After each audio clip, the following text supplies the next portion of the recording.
Hi friends, welcome back to my channel. It's Allison and today I have a new traveler's notebook design process and scrapbook layout process for you.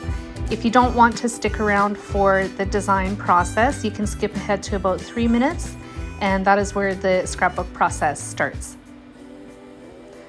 I struggled with the design for this spread as far as the color scheme went.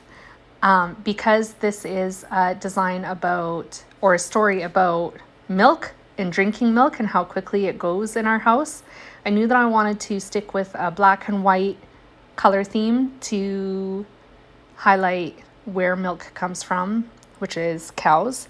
I started first with all sorts of different colors and then in the end settled with basically a black and white and blue theme.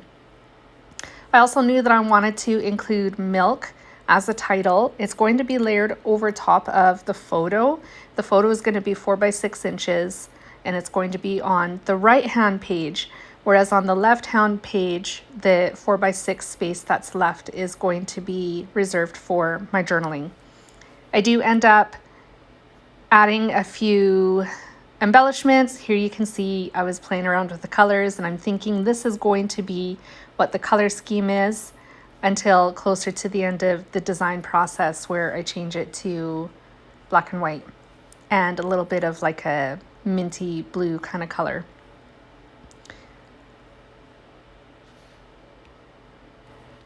I am a creature of habit, so when I sit down to create and design, I stick with the same thing all the time. So photo goes on the left, journaling goes on the right, and I decided this time to switch things up and flip it on myself just to add a little bit of variation because I am so much of a creature of habit and always do the same things the same way all the time.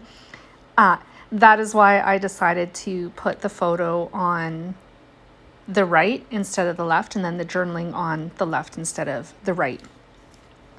In the end, I don't end up using the cow die cut or the little milk die cut that you see in this design. I actually end up using just products from my stash. There's no die cutting whatsoever in my traveler's notebook for this spread. And I really like how it turned out. I just wanted to get a feel for how the design was going to go, and that's why I used Cricut Design Space to do that. Now that the design is sorted out and figured out, I can go ahead and actually put my layout together. So right now I'm starting with the left-hand page.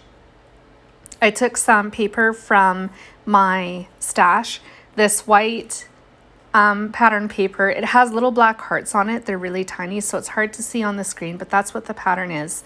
I thought would really be cute for a cow/milk theme. Sadly, I only have just this little bit of paper left. It came from Close to My Heart, and at one time I had the bulk pack of this paper, so I had like 25 or 24 sheets of it to use up. And I loved it, and I loved both sides. The other side had like a stripe rainbow pattern on it. I never used the rainbow side. The hearts always won out. So anyways, I used that on both sides of the spread for this traveler's notebook. The journaling went in the middle, and as you can see, I added an Ellie Edwards like pleather circle to the left-hand page down at the bottom. I also used, okay, so this is the first time I used the rainbow portion of the B side of this paper on any of my projects. So even though it is small and itty-bitty, I did use them. It's on the bottom of the left and then just a little bit on the top right. I added some acetate hearts also from Ellie Edwards, and then I used a Chrissy Ann snarky phrase sticker to layer over top of the 2 acetate hearts, which was perfect. I can't tell you right now what it says because it's too small on my screen, but you will see it in the close-ups. I'm just adding my pages inside my traveler's notebook now. These 2 pages were super simple to make and came together really quickly. after I was done creating, I was almost disappointed that I was done creating because it wasn't long enough. Did you ever have that? It does happen for me, not very often, but it does. And it's really disappointing. Anyways, that is it for me today, my friends. I just have another quick little flip through up to where I am in this album. I'm just about done the album too. And I'm really, really, really enjoying this project. So I am going to be doing another Traveler's Notebook series in the future. This will probably end up being just a staple in my crafting. What do you guys think? Do you want to see more Traveler's Notebook spreads, or are you just interested in the 12 by 12? Thanks for joining me today, friends. I will be back again soon with more creative inspiration. Bye!